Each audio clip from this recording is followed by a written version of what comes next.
అదరగొట్టే కారం రంగు రుచి ఆచి కారం పొడి. ప్రభుత్వం మీద బట్టగాల్చి వేసే ప్రయత్నం చేస్తూ ఉన్నారో ఇది తెలంగాణ ప్రజలు గ్రహించుకోవాల్సిన అవసరం ఉన్నది. కాంగ్రెస్ పార్టీ అధికారంలోకి వచ్చిన తర్వాత ఒక సింగరీ కాంగ్రెసే కాదు, చాలా డిపార్ట్మెంట్స్లో ప్రక్షాళన చేసి గట్టి మార్గదర్శకాలు రూపొందించి ప్రభుత్వానికి ఎక్కువ లబ్ధి చేకూర్చే విధంగా చాలా ప్రయత్నం చేయడం జరిగింది. 10 ఏళ్ల బీఆర్ఎస్ హయాంలో జరిగినటువంటి తప్పిదాలని, లోపాలని అన్ని కూడా సరిదిద్దుతూ పకడ్బందీగా టెండర్ కండిషన్స్ పెట్టడం అనేది కాంగ్రెస్ ప్రభుత్వం అధికారంలోకి వచ్చిన తర్వాత జరిగింది. మీ హయాంలో 10 ఏళ్ల హయాంలో ఏ రకంగా మీరు కాంట్రాక్టులు కట్టబెట్టారు, కాళేశ్వరం ప్రాజెక్టు విషయంలో ఏ రకంగా మీరు అంచనాలు పెంచుకున్నారు, ఏ రకంగా మీరు కాంట్రాక్ట్ ఇచ్చి లబ్ధి పొందినారు, అన్ని రకాల డిపార్ట్మెంట్లో మీరు జరిగినటువంటి మీ హయాంలో జరిగినట్టు అవకతవకల మీద మేము చర్చకు సిద్ధం. ఇప్పుడు ఏం చేస్తారు, కేటీఆర్, కేసీఆర్ గారు, హరీష్ రావు గారు బట్టగాల్సి ప్రయత్నం చేస్తే ఏదో ఒకటి వెలికి తీస్తా ఉన్నారు. ఆ వెలికి తీసే అంశంలో మీరు చర్చకు సిద్ధంగా ఉన్నాం. మీరు చర్చకు రారు, మళ్ళీ ఊరికే బదనాం చేసి పక్క తప్పుకునే ప్రయత్నం అయితే చేస్తా ఉన్నారు. ఇది మంచి పద్ధతి కాదు. నిజంగా మీరు చేసిన ఆరోపణలు ఏమైనా వాస్తవం ఉంటే మేము చర్చించి సరిదిద్దడానికి సిద్ధంగా ఉన్నాము. ఏమీ లేకుండానే బురదలే ప్రయత్నం చేయడము, మీరు 10 ఏళ్ల హయాంలో చేసినటువంటి తప్పిదాల మీద ఇలా ఎంక్వైరీలు జరుగుతూ ఉన్నాయి. ఇలా హరీష్ రావు గారిని స్థితి పిలవగానే ఎన్నికలకు ముందు చేశారని, ఎన్నికల లబ్ధి కోసం చేశారని, రాజకీయ కక్షతో చేశారని అసలు ఆరోపణలు చేస్తా ఉన్నారు. ఫోన్ ట్యాపింగ్ అనేది ఈ దేశంలో టెలిగ్రాఫీ చట్టం ప్రకారం అత్యంత హేయమైన నేరం. అలాంటి ఘోరమైన నేరం మీరు చేస్తున్నారు 10 ఏళ్లుగా. రాజకీయ నాయకుల యొక్క, ప్రతిపక్ష నాయకుల యొక్క ఫోన్లే కాకుండా బడా పారిశ్రామికవేత్తల్ని తన దారిలోకి తెచ్చుకోవడానికి వారి ప్రైవేటు వ్యవహారంలో మీరు తలదూర్చి ఫోన్ ట్యాపింగ్లు చేసి వారిని సరెండర్ చేసుకున్నటువంటి సంఘటనలు ఉన్నాయి. సినీ తారలు వారి వ్యక్తిగత జీవితాల్లో తలదూర్చి మీరు వారి ఫోన్లు ట్యాపింగ్ చేసి వారు వ్యక్తిగతంగా మానవ సంభాషణ రికార్డు చేసి తద్వారా వారిని కూడా ఇబ్బంది పెట్టే ప్రయత్నం చేసినారు. మీ సొంత పార్టీలో మీకు నమ్మకం లేని ఎమ్మెల్యేల మీద కూడా ఫోన్ ట్యాపింగ్ చేసినారు. ఫోన్ ట్యాపింగ్ వ్యవహారంలో బీఆర్ఎస్ ప్రభుత్వం ఉన్నటువంటి పెద్దలందరికీ పాత్ర ఉంది. ఇలా సిట్టు ముందుకు పోతా ఉంది. మీకు ఎంక్వైరీకి పిలిచినారు, మమ్మల్ని కూడా పిలిచినారు, మా వాంగ్మూలం కూడా తీసుకున్నారు. 6-7 మాసాల క్రితం నేను వాంగ్మూలం ఇచ్చినాను. ఇలాగ రాజకీయ కక్షతో చేస్తా ఉన్నారు, సర్పంచ్ ఎలక్షన్ కోసం చేస్తున్నారు, మున్సిపల్ ఎలక్షన్ కోసం చేస్తా ఉన్నారు. అవసరం ఉంది. వాస్తవాల్లోకి వెళ్తే బీఆర్ఎస్ హయాంలో టెలిఫోన్ ఆపరేటివ్ సంస్థలకు ఇచ్చినటువంటి ఆదేశాల ప్రకారము వారు ట్యాపింగ్ చేస్తా ఉన్నారు. ప్రతి ప్రతిదాని కోసం రిపోర్ట్ ఇస్తారు. యాదృచ్ఛికంగా మేము అధికారంలోకి వచ్చిన తర్వాత మేము డిసెంబర్ 7న ప్రమాణ స్వీకారం చేస్తే ఆ 15 రోజులు రికార్డు చేసింది డిసెంబర్ 15 తారీఖు మాకు తీసుకొచ్చి ఇచ్చినారు. దాని ద్వారా ట్యాపింగ్ జరిగింది అనేటువంటి వాస్తవం బయటకు వచ్చింది. దాంట్లో దోషులుగా ఉన్నట్టు మీరు నిజంగా తప్పు చేయకుంటే మీరు సంజాయిషి ఇచ్చుకోండి, వివరించుకునే ప్రయత్నం చేయండి. కానీ ప్రతి దాంట్లో రాజకీయ లబ్ధి పొందే ప్రయత్నం ఏదైతే చేస్తా ఉన్నారో ఇది మంచిది కాదు. మీకు చిట్టా ఇస్తాను. దీంట్లో సింగరేణి కోలరీస్ అంశంలో జరిగినటువంటి టెండర్లో బీఆర్ఎస్ హయాంలో ఎంత ఎక్సెస్ కోడ్ చేసి కాంట్రాక్ట్ లబ్ధి పొందినారో దీంట్లో మీకు వివరంగా వివరిస్తాము. మీరు చర్చకు రండి. మేము అధికారంలోకి వచ్చి 2 సంవత్సరంలో మేమిచ్చిన కాంట్రాక్ట్, మేమిచ్చిన టెండర్లు ఎంత, దాంట్లో ఎంత హైయెస్ట్ కోటింగ్ అయింది, మీకు మాకు ఎంత వ్యత్యాసం ఉంది, ఇవన్నీ కూడా చర్చించుకుందాం. మీరు ఊరికే విమర్శ చేసి తప్పుకుంటాం, పారిపోతామంటే నడవదు. రండి, మేము కూడా వస్తాం, వాస్తవాలంతా మాట్లాడుకుందాం. ఊరికే బురదల్లే ప్రయత్నం చేయకూడదు. సుజన్ రెడ్డి గారి పేరు మీద విమర్శలు చేస్తే సీఎంకి ఏదో అవుతుందని ఒక దురాలోచన మీకు. కాంగ్రెస్ పార్టీ అధికారంలోకి వచ్చిన తర్వాత చాలా డిపార్ట్మెంట్స్ లో పారదర్శకత తీసుకొచ్చినట్టు ఘనత ఈ రాష్ట్ర ముఖ్యమంత్రి గారు. ఎక్కడ కూడా పొరపచలు లేకుండా ప్రభుత్వ ఆదాయానికి మీరు ఏ రకంగా గండి కొట్టారు, ఏ రకంగా నష్టం చేశారు, ప్రభుత్వ ఆస్తులు ఏ రకంగా విధ్వంసం చేశారు, ఆర్థికంగా ఏ రకంగా విధ్వంసం అయింది రాష్ట్రం తెలంగాణ ప్రజలకు తెలియంది కాదు. విచ్చలవిడిగా దోపిడీ జరిగింది కాబట్టి మిమ్మల్ని అధికారం కిందికి దించినారు. చాలా జాగ్రత్తగా ప్రజల ఆకాంక్షల ఆశల మేరకు ఈ ప్రభుత్వం నడుస్తా ఉంది. పూర్తి బరదలితే నడవదు. వాస్తవాలు ఉంటే రండి, మాట్లాడుకుందాం. దేనికైనా సిద్దమనే మాట ఈ సొంతంగా మనవి చేస్తా ఉన్నాను. మున్సిపల్ ఎన్నికల్లో కాంగ్రెస్ పార్టీ నిజామాబాద్ లో జెండా ఎగరవేస్తుంది.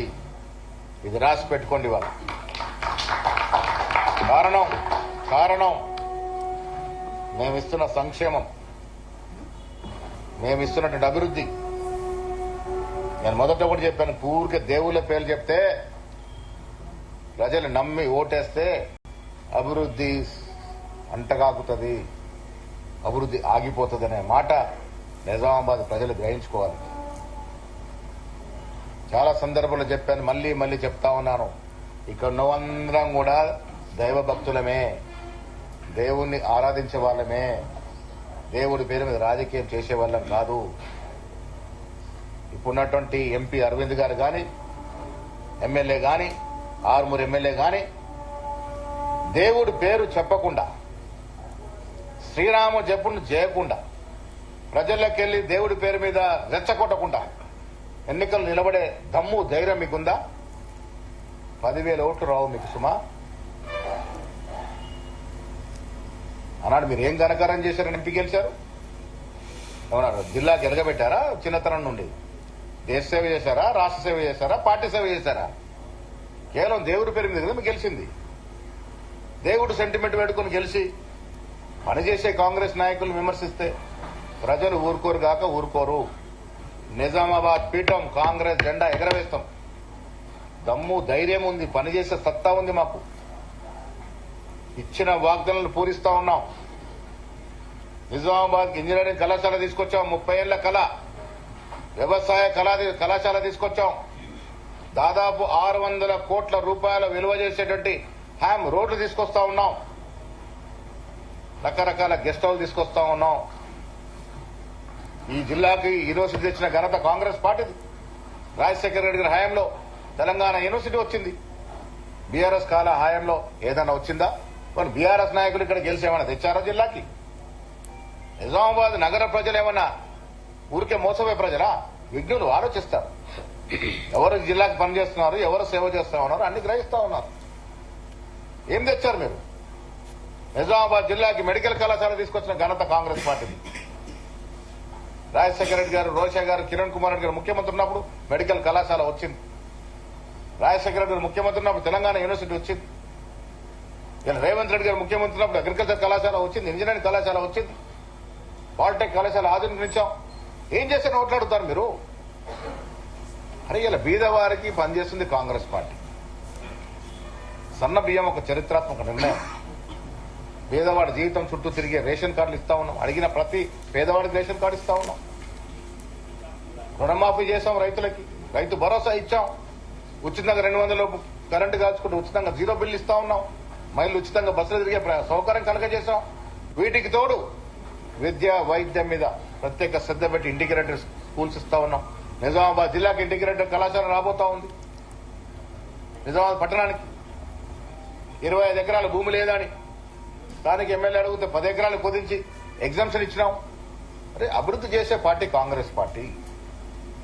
నగర ప్రజలకు కావాల్సిందేంటి? నగర ప్రజలకు కావాల్సింది నగరం నలుమూలగా అభివృద్ధి చెందాలి.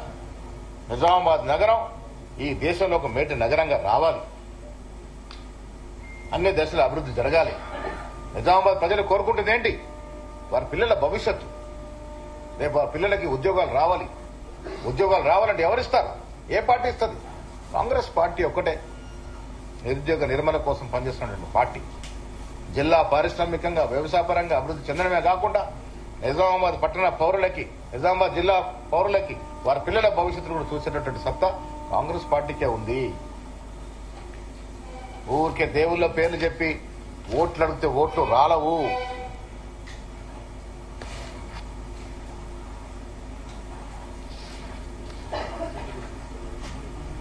నేను మళ్ళొకసారి మీకు విజ్ఞప్తి చేస్తా ఉన్నాను, నగర ప్రజలకు మీ ద్వారా విజ్ఞప్తి చేస్తాం. అందరం దేవుణ్ణి ఆరాధించుకుందాం, అందరం దేవుని పూజించుకుందాం. దయచేసి దేవుణ్ణి రాజకీయాలకు లాగండి. శ్రీరామచంద్రుణ్ణి, ఈశ్వరుణ్ణి, హనుమంతుణ్ణి, అమ్మవారిని రాజకీయాలకు లాగొద్దు. ఎవరు ప్రజలకు ఉపయోగపడతారు, ఎవరైతే జిల్లా అభివృద్ధి చెందుతుంది, ఏ పార్టీ అయితే నగరం అభివృద్ధి చెందుతుందో ప్రజలకి బాగా స్పష్టత వచ్చింది. స్పష్టత ఉంది కాబట్టే ధైర్యంగా చెప్తా ఉన్నా, నిజామాబాద్ నగరపీఠం కాంగ్రెస్ పార్టీ జెండా ఎగరవేస్తుంది. దాంట్లో ఏం అనుమానం లేదు. హరీష్ రావు కేటీఆర్ ఎపిసోడ్లో మీకు పేపర్లు ఇస్తాను. నేను సింగరేణి గాని వివిధ సంస్థలు జరిగినటువంటి టెండర్లో ఈ 10 ఏళ్ల బీఆర్ఎస్ హయాంలో ఏ రకంగా ప్రజా సొత్తుని దుర్వినియోగం చేశారో పేపర్ల ద్వారా ఇస్తాం. చర్చలు కూడా సిద్ధంగా ఉన్నాం. మీరేదో లేవదీసి తప్పుకుంటామంటే నడవది. హరీష్ రావు గారు, కేటీఆర్ గారు, మీరు లేదీసిన అంశాల్లో పస ఉంటే రండి, వాస్తవాలు మాట్లాడుకుందాం. మీ హయాంలో జరిగినటువంటి టెండర్లు, మా హయాంలో జరిగిన టెండర్లు అన్నీ కూడా చర్చించుకుందాం. నగరం దుస్థితి, పోయిన హయాంలో కేంద్ర ప్రభుత్వం స్మార్ట్ సిటీస్ ప్రకటిస్తే ఇంతవరకు రాలే, అమృతలో మాత్రమే పెట్టినారు. కరీంనగర్ మున్సిపాలిటీ నాకు తెలిసి 1957, 57లో మున్సిపాలిటీ అయింది. నిజామాబాద్ మున్సిపాలిటీ నాకు తెలిసి 1937 అయినట్టుంది. 35, 37 ప్రాంతంలో అయింది. జనాభా ప్రకారం కూడా కరీంనగర్ కన్నా ఎక్కువ జనాభా నిజామాబాద్ ఉంది. మరి అరవింద్ గారు దీన్ని ఎందుకు స్మార్ట్ సిటీలు తీసుకెళ్లేకపోయినాడు? బండి సంజయ్ కన్నా తీసిపోయినావా నువ్వు? ఆనాడు బండి సంజయ్ గారు మంత్రి కూడా కాదు. వారు కరీంనగర్ స్మార్ట్ సిటీలో పెట్టుకుంటాడు ఎట్లా? నువ్వు రాలేకపోయినావు ఎట్లా? నీ చేతుల్లో ఉంది కూడా చేయలేకపోయినావు. ఇవల్ల దేవుడి పేర్లు వచ్చి ఓట్లు అడుగుతానంటే ప్రజలు నమ్మే పరిస్థితి లేరుగాక లేరు. ఈ పట్టణంలో జరిగే మున్సిపల్ ఎన్నికల్లో డెఫినెట్ గా కాంగ్రెస్ పార్టీ అత్యధిక సీట్లు గెలుచుకొని మేయర్ సీట్ని కైవసం చేసుకుంటాము. దాంట్లో అనుమానం లేదు. నగర ప్రజలు ఆశించిన మేరకు నగర అభివృద్ధి, నగర పౌరుల యొక్క భవిష్యత్తు, నగర పౌరుల యొక్క పిల్లల భవిష్యత్తు కూడా కాంగ్రెస్ పార్టీ చూసుకుంటది. ఈ విషయాలతో మీ ద్వారా నగర ప్రజలకి స్పష్టత ఇవ్వదలుచుకున్నాము. కాంగ్రెస్ పార్టీ ఒక మాట ఇస్తే మాట మీద నిలబడుతుంది. నిజామాబాద్ పట్టణం ఈ రాష్ట్రంలోనే కాదు యావత్ దేశంలో మేటి నగరాలతో పోటీ పడే విధంగా తీర్చిదిద్దుకుందాము. ప్రజలు దీనికి సహకరించాల్సిన విజ్ఞప్తి చేస్తాం. Thank you.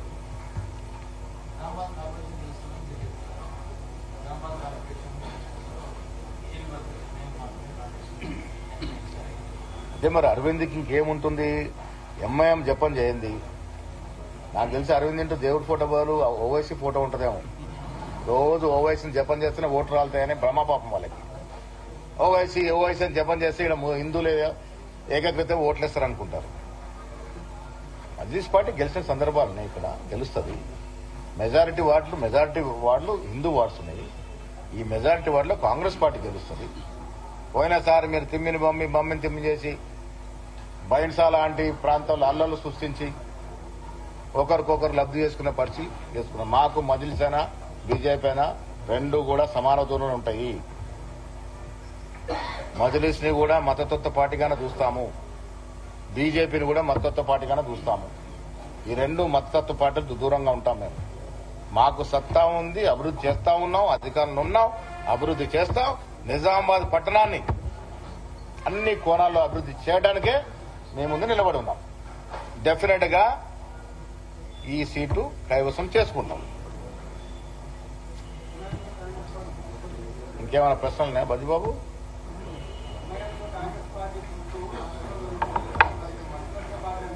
100% మద్దతు పార్టీయే. పొత్తు తీసుకోవడం వేరు. రాజకీయ అవసరాలకు రాష్ట్ర అవసరాలకు ఉన్నాం. నిజామాబాద్ విషయానికి వచ్చినప్పుడు 2 పార్టీలు కూడా మేము సమాన దూరంలో పెడతాం. మహారాష్ట్రలో మా మీద పోటీ చేసింది బీజేపీకి లబ్ధి కూర్చుంది. దాంట్లో ఏముంటది? అవన్నీ కాదు. ఇక్కడున్నటువంటి లోకల్ స్థానికులను పరిస్థితి దృష్ట్యా మాకు 2 పార్టీలు కూడా సమాన దూరమే. మా సత్తా మీద నిలబడతాం. మేము చేసిన పనులు చెప్పి ఓట్లు అడుగుతాము. చేయాల్సిన పనుల గురించి వివరించి ఓట్లు అడుగుతాము. పనిచేసే పార్టీ మాది. పని చేసి ఓట్లు అడుగుతాం.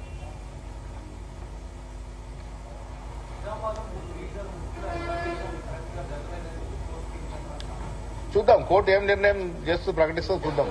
నోటీస్ మాత్రం ఇచ్చింది. దాన్ని పునర్పరిశీలించమన్నది. అక్కడ ఏమైనా అవకతవలు జరిగితే యంత్రాంగం సరి చేస్తుంది.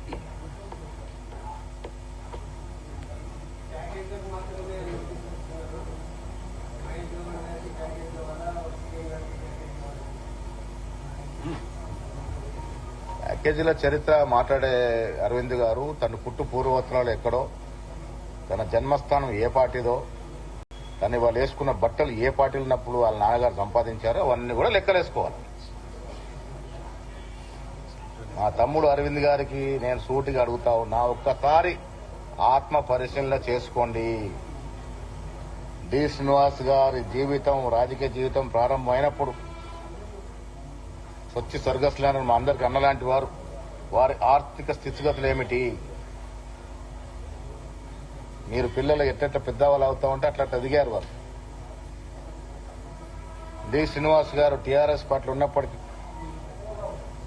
సర్వం నేను కాంగ్రెస్ లో అభివృద్ధి చెందాను. నా రాజకీయం, నా వ్యక్తిగతం అంతా కూడా సర్వం కాంగ్రెస్ పార్టీ వల్లే జరిగింది. అందుకే నేను మళ్లీ కాంగ్రెస్ పార్టీకి వస్తానని దరఖాస్తు చేసుకున్నటువంటి సంఘటన అరవింద్ గారు మర్చిపోవద్దు.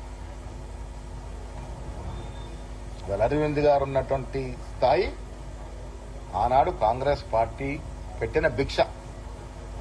ఇలా రాజకీయాల కోసం పార్టీలు మారి శ్రీరామని గెలుస్తే కాదు, ప్రజలకు ఏం చేశారు కూడా చెప్పాలి. కాంగ్రెస్ పార్టీ అనేటువంటి పార్టీ లేకుంటే ఇవాళ ఈ స్థాయిలో అరవింద్ గారు ఉండరు. అది ఆత్మ పరిశీలన చేసుకోవాలి.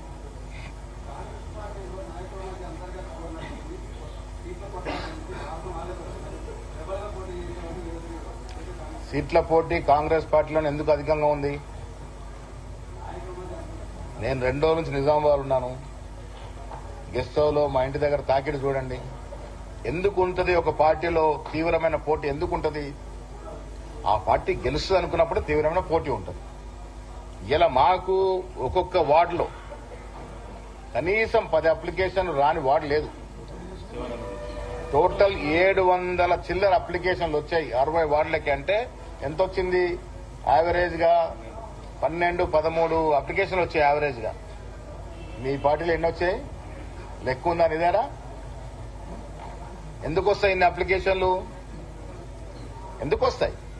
ఏ వ్యక్తి అయినా, ఒక పార్టీ వాడైనా బయట వాడైనా అప్లై ఎందుకు చేసుకుంటాడు?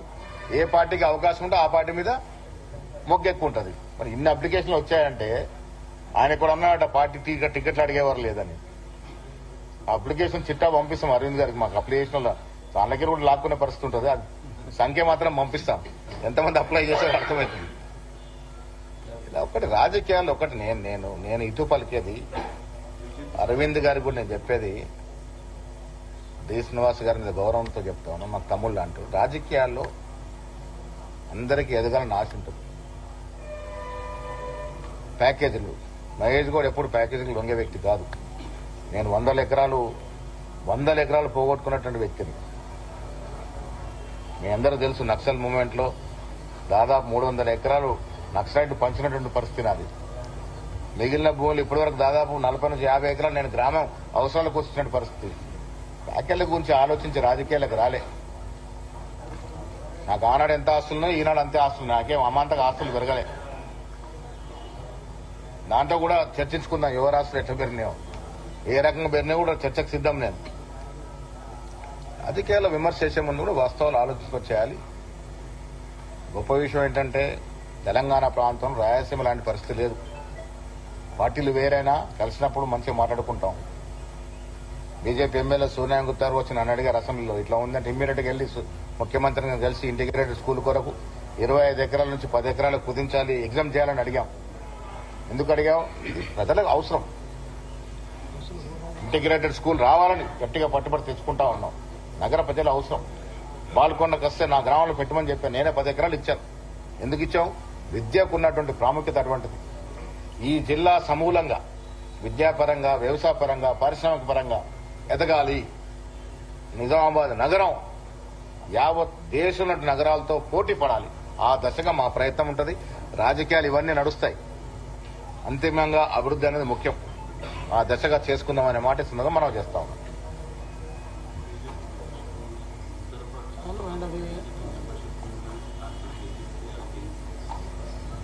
ఓకేనా? Thank you. గుమగుమల వంటలే వంటలే తెరకొట్టే కారం రంగు రుచి ఆచి కారం పొడి.